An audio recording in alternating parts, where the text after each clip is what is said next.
सयुग्वतो रैक्वस्य अनाश्रमेणो ब्रह्मवित्वं प्रदर्श्यते स च उपदिदेशः ब्रह्मविद्यां बहुदायिनं जानश्रुतिम। तो कह रहे हैं सयुग्वत, सयुग्वत माने गाड़ी के साथ जो रहता है। रैक्वस्य अनाश्रमीणः, जो रैक्व अनाश्रमी है अर्थात किसी भी आश्रम के अंतर्गत जो नहीं आता है, तो उसका भी ब्रह्मवित्वम प्रदर्श्यते, तो उस उपनिषद में उसका भी ब्रह्मवेता होना दिखाया गया है। कैसे पता लगा कि वो ब्रह्मवेता था? तो कह रहे हैं क्योंकि उन्होंने बहुदायिनम जानश्रुतिम ब्रह्म विद्याम उपदिदेश, बहुत जो लोगों को बांटता था, दान आदि करता था, ऐसा जो जानश्रुति राजा थे उनको उन्होंने ब्रह्म विद्या का उपदेश दिया। तो ये प्रमाण मिलता है। तो ब्रह्म विद्या का उपदेश वही तो देगा जो पहले खुद ब्रह्मविद है, जानेगा वही उपदेश देगा ना। तो इसका मतलब कि वो ब्रह्मविद थे। तो ये उनकी कथा के बारे में थोड़ा सा बता रहे हैं। जानश्रुति जैसे कि इन्होंने भी बताया बहुदायिनम, वो बहुत दान आदि देते थे और उसका बहुत यश था, कीर्ति थी उस समय समाज में, और ये था कि भाई इनसे बड़ा कोई और नहीं है। तो जैसा उपनिषदों में कथा है कि एक बार उनके वहाँ बगीचे में कोई दो हंस आकर के रुके, तो वो आपस में वार्तालाप कर रहे थे कि भाई इस समय सबसे बड़ा ब्रह्मवेत्ता कौन है धरती के ऊपर। तो उनमें से एक ने कहा कि वो तो गाड़ीवान रैक्व है, आजकल उसकी बड़ी प्रसिद्धि है, लोगों में बड़ी कीर्ति है उसकी। तो दूसरे ने पूछा कि क्या जानश्रुति से भी ज्यादा, क्योंकि वो उन्हीं के बगीचे में बैठे थे। तो दूसरे ने कहा अरे ये तो उसके सामने शूद्र जैसे है, इसका क्या, इसके पास तो केवल धनैश्वर्य ज्यादा है। तो ये बात जानश्रुति ने सुन ली, तो उसको एकदम से बहुत झटका लगा कि भाई मेरे से बड़ा ये गाड़ीवान रैक्व हो कौन सकता है जिसकी चर्चा ये पक्षी भी कर रहे हैं। तो फिर उन्होंने खोज करवाई अपने सेवकों को लगा करके। तो बड़ी मुश्किल से ढूंढने पर फिर कहीं वो जंगल में जाकर के गाड़ी के पास बैठे हुए मिला गाड़ीवान रैक्व। और उन्होंने कहा कि आपको महाराज ने बुलाया है। तो उन्होंने 3 बार गए, तीनों बार वापस भेज दिया, बोले हम तुम्हारे महाराज जैसे लोगों को खरीद सकते हैं। उनको आश्चर्य हुआ राजा को सुन के कि एक गाड़ी वाला जंगल में बैठा हुआ व्यक्ति हमारे बारे में ऐसे कह सकता है। तो फिर वो खुद वहां चल करके गई कि भाई ऐसी आपके पास कौन सी विद्या है जिससे कि आपकी मेरे से भी ज्यादा ख्याति है, क्योंकि मैं तो इतना दान आदि देता हूँ, लोगों की इतनी भलाई करता हूँ, तो मेरा ख्याति होना तो स्वाभाविक है। पर आप तो कुछ भी नहीं कर रहे हैं, यहाँ एक गाड़ी में बैठे हैं, आपके पास कोई ऐश्वर्य भी नहीं है, रहने के लिए कमरा नहीं, खाने के लिए अन्न नहीं, सोने के लिए बिस्तर नहीं, फिर भी आपकी मेरे से ज्यादा ख्याति है। तो ऐसा क्या राज है, ऐसी कौन सी विद्या का आप अनुष्ठान करते हैं? तो फिर वहां पर उन्होंने बड़ी मुश्किल से उनको, जब वो अपनी पुत्री आदि को, पहले वो गाय लेके जाते हैं, सोना लेके जाते हैं, वो उन सब को वापस कर देते हैं कि इनके बदले में ब्रह्म विद्या नहीं मिलती है। हर चीज धन से नहीं खरीदी जाती है। संसार के सामान धन से खरीदे जा सकते हैं, लेकिन ब्रह्म विद्या धन ऐश्वर्य सोने चांदी से नहीं खरीदी जा सकती है। तो फिर वो बाद में ना अपनी पुत्री को लेकर के जाते हैं। तो वो कहते हैं कि इस मातृशक्ति का सम्मान रखने के लिए, इसका अपमान ना हो, इसलिए इसके मुख को देख करके माने उसका सम्मान करते हुए मैं तेरे को इस ब्रह्म विद्या का उपदेश करता हूँ। तब उन्होंने उनको ये ब्रह्म विद्या प्रदान की। तो यहाँ हंस का मतलब कुछ लोग जो है वो सन्यासी भी लेते हैं कि उनके यहाँ साधक आकर के रुके थे, वो बात कर रहे थे, न कि पक्षी। तो जो भी हो, पर उसका प्रसंग ये है। तो यहाँ पर ये बता रहे हैं, उसको शॉर्ट में बता रहे हैं। देखिए, सयुग्वतो रैक्वस्य अनाश्रमेणो ब्रह्मवित्वं प्रदर्श्यते स च उपदिदेश ब्रह्म विद्यां बहुदायिनं जानश्रुतिं तद ऊह जानश्रुति पौत्रायणः षट्शतानि गवां निष्कम अश्वतरी रथम तद आदाय प्रतिचक्रमे। तो जब वो उनके बुलाने से नहीं आया तो तद ऊह जानश्रुति, तब वो बहुदायिनी, बहुत दान करने वाले जो ज्ञान श्रुति हैं, जो कैसे थे, पौत्रायण, पुत्र पौत्रों वाले थे। तो उन्होंने षट शतानी गवाम, 600 गायों को साथ लिया, निष्कम सोना लिया, अश्वतरी रथम, अश्वतर वैसे उसको खच्चर को बोलते हैं, लेकिन उस समय में उनके रथ को अच्छा माना जाता था, क्योंकि घोड़ा जो है वो मैदान में दौड़ सकता है, लेकिन खच्चर पर्वत आदि पे भी चले जाते हैं, किसी भी दुर्गम स्थान पे भी वो चले जाते हैं। तो उस दृष्टि से उनको उससे भी ज़्यादा अच्छा माना जाता था, तो उनका नाम ही हो गया अश्वतर, अश्व से भी श्रेष्ठ, अश्वतर, अश्वतम ऐसे होता है ना, तरप तमक प्रत्यय। तो ये उनके सामने सोना लेकर के गई, अश्वतरी रथ लेकर के गई, तद आदाय प्रतिचक्र में, वो लेकर के उन्होंने प्रस्थान किया और उनके पास जाकर के बताया, रैक्व एताम भगव देवताम शाधि याम देवताम उपास्य। तो उन्होंने कहा कि हे भगवान, आप ये सब स्वीकार करें और एताम देवताम शाधि याम देवताम उपास्य, आप मुझे उस देवता का शाधि उपदेश करें जिसको आप उपासना करते हैं। आप कौन से ब्रह्म की, कौन से देवता की आप उपासना करते हैं, वो मुझे बताइए, ताकि मैं भी आपके समान बन सकूं। क्योंकि अभी मुझे तो इस हंसों के वार्तालाप से पता लगा कि भाई मैं आपका जितना ज्ञानी नहीं हूं, तो आप मेरे को बताओ। तो कह रहे हैं इस प्रकार से, बस यहाँ तो इतना ही बताना चाह रहे हैं कि वो अनाश्रमी होते हुए भी ब्रह्मवेत्ता थे, मोक्ष के अधिकारी थे। एवमेव वाचक्नवि गार्गी ब्रह्मवादिनी बभूव आश्रम विहीनो अपि इति बृहदारण्यकोपनिषदि प्रदर्शितम। और कह रहे हैं इसी प्रकार से जो ब्रह्मवादिनी, अब ब्रह्मवादिनी वही होगी जो ब्रह्म को जानती होगी।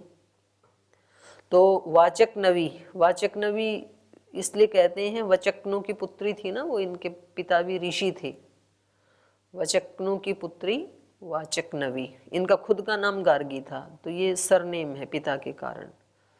कह रहे इसी प्रकार से एवमेव वाचक्नवी गार्गी ब्रह्मवादिनी बभूव, वो भी ब्रह्मवेता हुई हैं।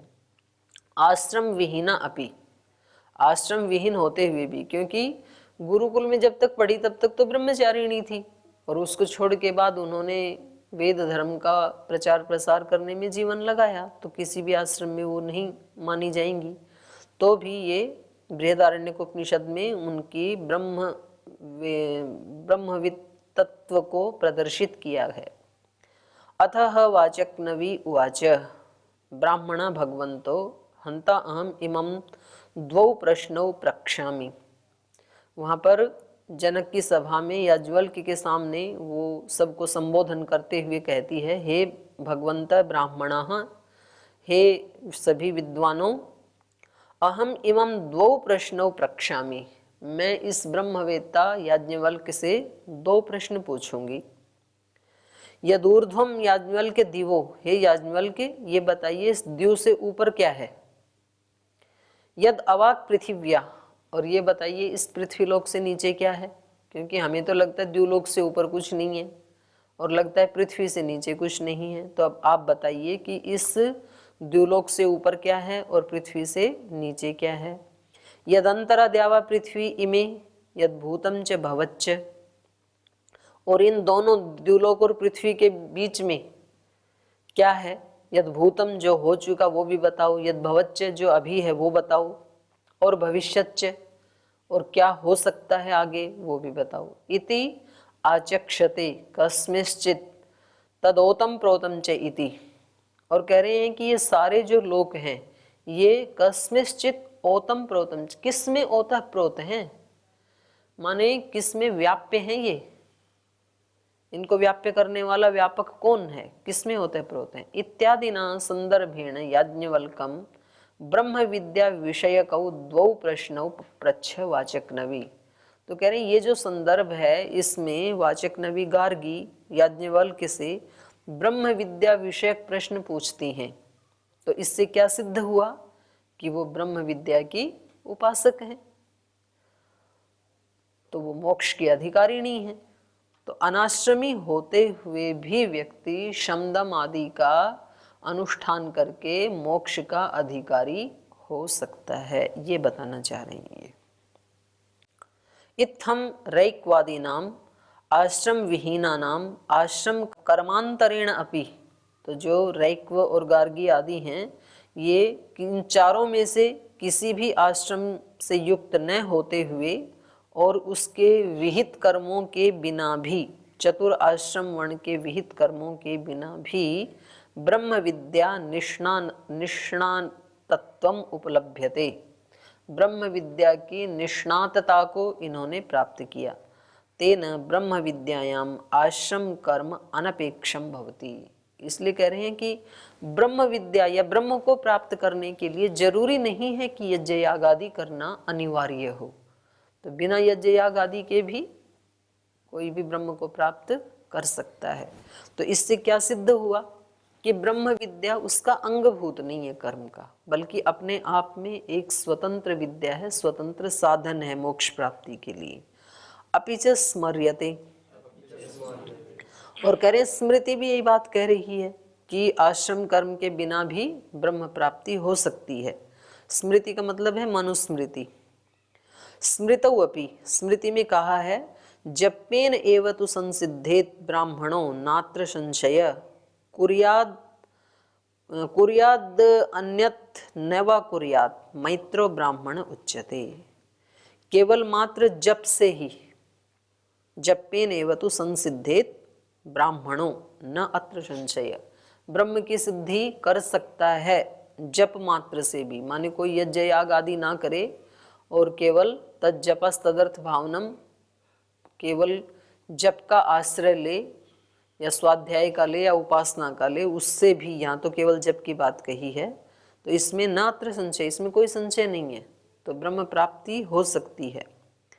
कुर्यात अन्यत नैवा कुर्यात, जप के अतिरिक्त जो कर्म है, विहित कर्म है, उनको करे या न भी करे।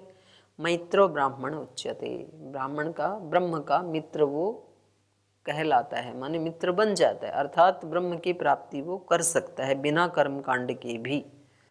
इति आश्रम कर्मांतरेण अपि ब्रह्म ज्ञान संभवः, तो इस मनुस्मृति के वचन से भी पता लगा कि आश्रम कर्म के बिना भी, कर्म कांड के बिना भी ब्रह्म ज्ञान संभव है।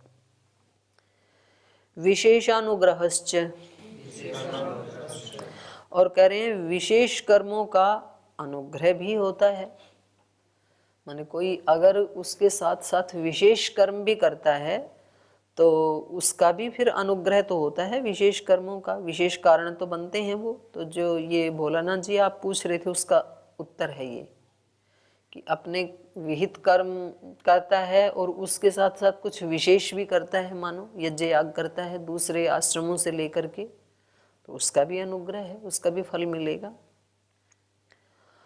उभय लिंग रहिता नाम विहितत्व सहकारित्व रहितानाम आश्रम कर्माणाम अनपेक्षायाम विशेष अनुग्रहो विशेषाणाम कर्मणाम अनुग्रहणम अपि कारणम अस्ति, तानि विशेष कर्माणि ही अनुगृह्यन्ते किल आनुकूल्येन युज्यन्ते, तानि विशेष कर्माणि यानी ब्रह्म विद्यायाम उपयुज्यन्ते अथ अत्र उच्यन्ते। तो कहा कि जो दोनों प्रकार के कर्मों का विधान किया है, उभय लिंग रहिता नाम, और मानो कुछ कर्म ऐसे हैं जो उभय लिंग से रहित हैं, विहित कर्म से भी रहित हैं और सहकारी से भी रहित हैं। जैसे अहिंसा सत्यस्ते ब्रह्मचर्य, ब्रह्मचर्य तो खैर आ गया एक जगह, पर अहिंसा सत्य आदि का तो कहीं भी उल्लेख नहीं किया, एकाग्रता का उल्लेख नहीं किया। तो ये कैसे हो गए, दोनों से रहित हो गए, जिनका चारों वर्णाश्रम में कहीं भी उल्लेख नहीं है। तो जो अपने सहकारी धर्म से भी रहित हैं और विहित कर्म से भी रहित हैं, उभय लिंग रहिता नाम। कौन से उभय लिंग, उसको खोल दिया, विहितत्व सहकारित्व, जो विहितत्व से रहित हैं और सहकारित्व से रहित हैं, विहितत्व सहकारित्व रहिता नाम, जो दोनों ही प्रकार के लिंगों से रहित हैं। आश्रम कर्मणाम अनपेक्षाम, जो आश्रम के कर्म हैं उनमें अपेक्षित नहीं है, माने उनसे रहित हैं, उनका भी हमारे जीवन में विशेष अनुग्रह, उनका भी विशेष अनुग्रह, विशेष फल मिलता है। विशेषाणाम कर्मणाम अनुग्रहणम अपि कारणम अस्ति, विशेष कर्म यदि कोई करता है व्यक्ति तो उसका भी अनुग्रह होता है, वो भी मोक्ष प्राप्ति में कारण बनता है।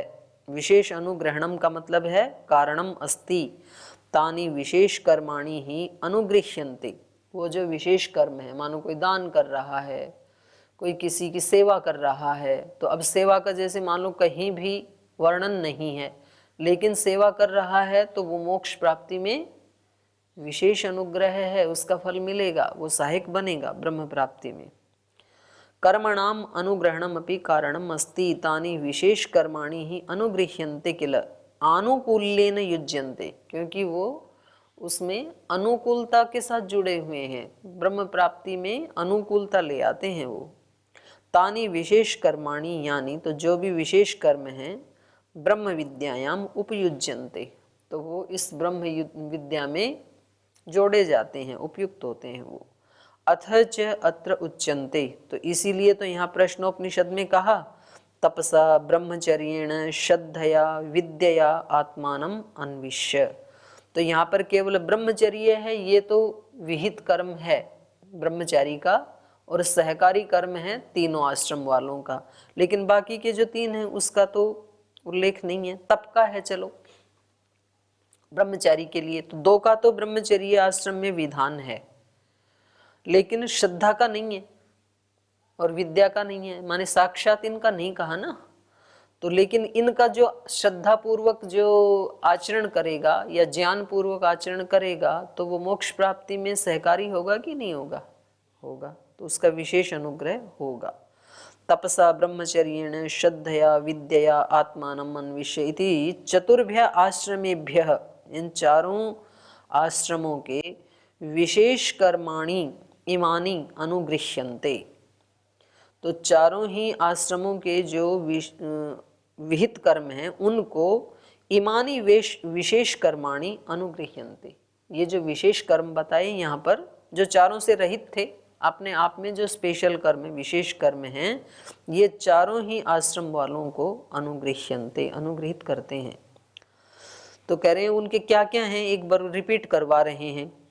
कह रहे हैं कि तप ले लेना चाहिए वानप्रस्थ से, तत्र तपः वानप्रस्थात्, ब्रह्मचर्यम ब्रह्मचर्य आश्रमात्, श्रद्धा गृहस्थात्, विद्या संन्यासाश्रमात्।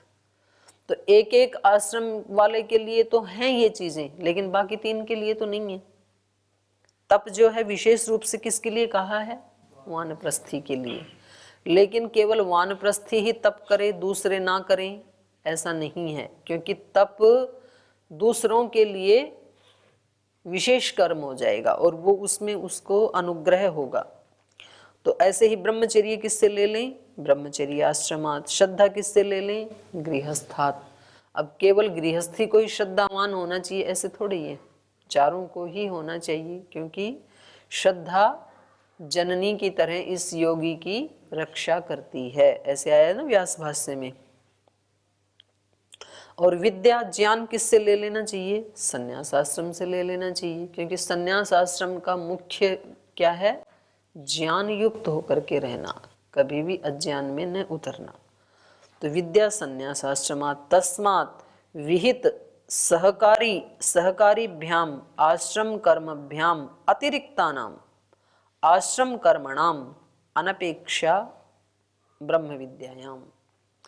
तो कह रहे हैं इस प्रकार से विहित और सहकारी जो दोनों प्रकार के कर्म हैं, आश्रम कर्मभ्याम दोनों प्रकार के कर्मों से, अतिरिक्तानाम आश्रम कर्मणाम इनसे अतिरिक्त जो आश्रम कर्म हो सकते हैं उनकी अनपेक्षा ब्रह्म विद्यायाम, माने उससे अतिरिक्त की अपेक्षा नहीं की जा रही है। माने इतना भी कर लेंगे तो भी बहुत है, करेंगे तो विशेष अनुग्रह होगा, नहीं करेंगे तो उनके किए बिना भी ब्रह्म प्राप्ति हो सकती है। जैसे सेवा है, कहीं भी विधान नहीं है उसका। अब कोई सेवा करेगा तो उसका विशेष फल मिलेगा, वो जुड़ जाएगा ब्रह्म प्राप्ति में। लेकिन यदि नहीं करेगा तो उसका उद्धार नहीं होगा, ऐसा नहीं है। तो बहुत सारे तो ऐसे महापुरुष हैं कि उन्होंने जब तक ब्रह्म साक्षात्कार नहीं हुआ तब तक कोई सेवा नहीं की। जब ब्रह्म साक्षात्कार हो गया, भी जो करना था कर लिया, उसके बाद सेवा के मार्ग को चुना उन्होंने। और ऐसे भी साधक हैं कि जिन्होंने सेवा करके ब्रह्म साक्षात्कार किया। तो ब्रह्म साक्षात्कार के बाद जिन्होंने सेवा की, उसमें महात्मा बुद्ध आदि का नाम हम ले सकते हैं, गुरु नानक देव आदि का ले सकते हैं। और जिन्होंने सेवा करके उस स्थिति को प्राप्त किया, हनुमान जी को ले सकते हैं, क्योंकि उन्होंने अपने जीवन का लक्ष्य ये बनाया कि ब्रह्मचर्य और श्री राम की सेवा दो को लेके चलो। तो चलिए आगे कह रहे हैं, अतस्त्व इतर ज्याय लिंगाच। अतस्तु इतर ज्यायो लिंगाच। अतः कह रहे हैं इस कारण से, अतः तो इतरत ज्याय, इतरत मतलब जो ये 4 वर्णाश्रमों के जो विहित विधान बताए हैं, इनसे इतरत। इनसे इतरत कौन से थे? शम दम आदि। 4 वर्णाश्रम नहीं, 3 के ही विहित कर्म हैं। याग आदि जो कर्म कांड है वो तो 3 का ही है, चौथे के लिए कुछ विधान नहीं है। करे तो बहुत अच्छी बात है, ना करे तो भी उसको कोई पाप नहीं लगेगा। तो इसलिए कहा इतरत ज्याय, ये जो तीनों वर्णाश्रम में जो कर्म कांड बताया है ना, उससे भी ज्यादा ज्याय श्रेष्ठ, श्रेष्ठ हैं शमदम आदि।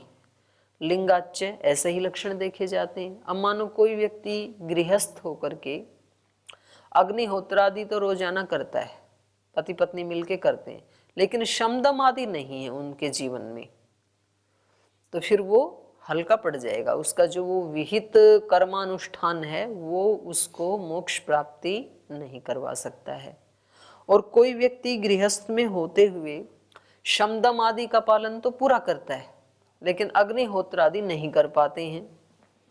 मानो कि कोई पति नौकरी में है और पत्नी घर रहती है, तो दोनों साथ रहते ही नहीं, तो कहाँ से साथ मिल करके वो कर्म कांड कर पाएंगे। लेकिन शमदम का पालन वो करते हैं, तो उनको मोक्ष प्राप्ति होगी कि नहीं होगी? तो ज्याय श्रेष्ठ कौन है दोनों में? क्योंकि प्रसंग वही चल रहा है ना कि भाई कर्मकांड ज्यादा श्रेष्ठ है, मुख्य है, प्रधान है, या उपासना ज्ञान ब्रह्म विद्या ये ज्यादा श्रेष्ठ है। तो यहाँ पर इन्होंने एक तरह से निचोड़ दे दिया है उसका। वो कह रहे हैं इतरत ज्यायः, दूसरे वाले शमदम आदि जो है ना वो ज्यादा श्रेष्ठ हैं। लिंगाच्च ऐसे ही लक्षण देखे जाते हैं। अतः, अतः का मतलब है अस्मात् आश्रम कर्मतः, ये जो तीनों प्रकार के आश्रम हैं और उनके जो विहित कर्म हैं उनसे, आश्रम आश्रम आश्रम कर्मतस्तु, आश्रम के विहित कर्मों से तो, खलु इतर इतरत, इतरत माने शमदम आदिकम ज्यायः, जो दूसरे शमदम आदि बताई हैं जो सबके लिए अनिवार्य हैं, वो ज्यायः, ज्यायः माने श्रेष्ठम, वो श्रेष्ठ हैं। क्यों? लिंगात, लिंगात माने ब्रह्म दर्शन लिंगाच्च एतत् गम्यते, ब्रह्म दर्शन के लक्षण में ये देखा जाता है। जो शमदम आदि से युक्त हैं उनको जल्दी ब्रह्म का दर्शन होता है, और जो केवल कर्मकांड में लगे हैं, शमदम आदि का पालन गौण समझते हैं, उनको ब्रह्म का दर्शन नहीं होता है। 40-50 साल तक भी कर्मकांड करते रहो बेशक। और श्रुति भी इसके बारे में कह रही है। बृहदारण्यक में कहा, शांतो दान्तः उपरतः तितिक्षुः समाहितो भूत्वा आत्मनि एव आत्मानं पश्यति। जो शम से युक्त हो गया वो शांतः, दमन से युक्त हुआ तो दांत, उपरतः जो उपरत हो गया है, निर्लेप हो गया है, तितिक्षुः सहनशील हो गया है, समाहितः जिसने अपने चित्त को, अपनी ऊर्जा को समाहित कर लिया है। तो ऐसा हो करके शांत दांत उपरतः तितिक्षु समाहितो भूत्वा आत्मनि एव आत्मानं पश्यति। तो फिर अपनी आत्मा में ही वो परमात्मा को देख लेता है, उसको और कुछ कर्म कांड सोमयाग ये सब करने की आवश्यकता ही नहीं। आत्मन्येव आत्मानं पश्यति, तो ये श्रुति भी है। तो यहाँ तक एक तरह से ये प्रसंग पूरा हो गया है कि मोक्ष प्राप्ति के लिए ज्ञान की प्रधानता है या कर्मकांड की प्रधानता है। तो ज्ञान इसमें ज्यादा श्रेष्ठ है, लेकिन जो विहित वर्णाश्रम धर्म है उनका भी अनुष्ठान अवश्य करना चाहिए, तीनों आश्रमों को। और सन्यासी को उनमें से कोई सहकारी लगता है तो वो कर सकता है, उसका भी उसको फल मिलेगा, सहायता मिलेगी अपने लक्ष्य को प्राप्त करने में। और यदि नहीं करता है तो उसको कोई पाप नहीं लगेगा। ये हो गया। अब आगे थोड़ा सा इसको एक और प्रसंग ये उठा रहे हैं। ऊर्ध्वरेतस्त्व गतश्च चतुर्थाश्रमी सन्यासी किम अवरोहणम अन्येषु वानप्रस्थादिषु आश्रमेषु कर्तुम शक्नोति नैवा। बोले ये जो चौथे आश्रम वाला व्यक्ति है, ऊर्ध्वरेतस्त्वगतः, जो ऊर्ध्वरेता बन गया है, अर्थात चतुर्थाश्रमी सन्यासी, चौथे आश्रम का निर्वहन करने वाला जो सन्यासी है, किम अवरोहणम अन्येषु वानप्रस्थादिषु आश्रमेषु, जिस गया किससे था, इन्हीं आश्रमों से तो गया था, गृहस्थ, वानप्रस्थ, फिर सन्यासी बना था। तो कह रहे वापस इन्हीं आश्रमों में, अन्येषु वानप्रस्थादिषु आश्रमेषु, जो अन्य आश्रम हैं, तो अब ब्रह्मचर्य में तो क्या ही आएगा सन्यासी, तो क्योंकि ब्रह्मचर्य तो उसमें भी हो ही रहा है, तो अवरोहण के लिए दो ही बच गए ना, कि भाई सन्यास लेने के बाद ये सन्यासी जो दूसरे आश्रम हैं, वानप्रस्थ या गृहस्थ, उसमें अवरोहण कर सकता है या नहीं, वापस आ सकता है कि नहीं आ सकता है। तो कह रहे इसका उत्तर दे रहे हैं, तद्भूतस्य तु न तद्भावो जैमिनेरपि नियमात् तद्रूपा भावेभ्यः। कह रहे हैं तद्भूतस्य तु, तद्भूतस्य माने जो ऊर्ध्वरेता बन गया, जो सन्यासी बन गया, चतुर्थाश्रमी बन गया है, तद्भूतस्य तु न अतद्भाव, वो उस भाव को नहीं छोड़ सकता है, उसका अवरोहण नहीं हो सकता है। आरोहण की तो अनुमति है, लेकिन अवरोहण की कोई अनुमति नहीं है। तद्भूतस्य तु न अतद्भाव, जो तद्भूत हो गया, ऊर्ध्वरेतत्व को प्राप्त हो गया, जो सन्यासी बन गया, उसका न अतद्भाव, वो उससे नीचे नहीं आ सकता है। जैमिनी रपी, ये बात तो जैमिनी भी मानते हैं, माने इससे पहले जो हमारा प्रसंग चल रहा था उसमें जैमिनी जी का मत अलग था, कर्मकांड का था, और हमारा अलग था, ज्ञान का था। लेकिन इस विषय में दोनों एक मत हैं। ये बात जैमिनी जी भी मानते हैं कि एक बार यदि कोई चतुर्थ आश्रम में प्रवेश कर गया तो उसको वापस आने की अनुमति नहीं है।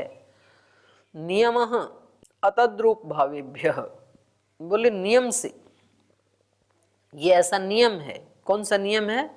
अतद्रूप भावेभ्यः, वो जो एक बार तद्रूप हो गया वो अतद्रूप नहीं हो सकता है। ये नियम है कि वो नीचे नहीं आ सकता है। बाकी के लिए, आरोहण के लिए नियम नहीं है। कोई सीधा ब्रह्मचारी से भी सन्यासी हो सकता है, वानप्रस्थ के बाद भी गृहस्थ से भी सीधा हो सकता है। बाकी ये नियम है कि अवरोहण नहीं हो पाएगा। भाष्य, ऊर्ध्व रेतत्वगतस्य चतुर्थाश्रमिणस्तु न कदाचित अतद्भावः, अतद्भाव कोई कहा तद्वर्जनम ततो अवरोहणम न भवेत्। ये जो ऊर्ध्व रेतत्व को प्राप्त हो गया अर्थात चतुर्थाश्रमी अर्थात सन्यासी, न कदाचित अतद्भाव, वो कभी भी उससे वापस नहीं आ सकता है। माने शास्त्र उसकी अनुमति नहीं देता। उसके लिए कह रहा है तद्वर्जनम तत् अवरोहणम न भवेत्, उसका अवरोहण या उसका वर्जन ये नहीं हो सकता है। जैमिने अपि इति जैमिनेरपि मतम अस्ति, ये जैमिनी जी का भी मत है।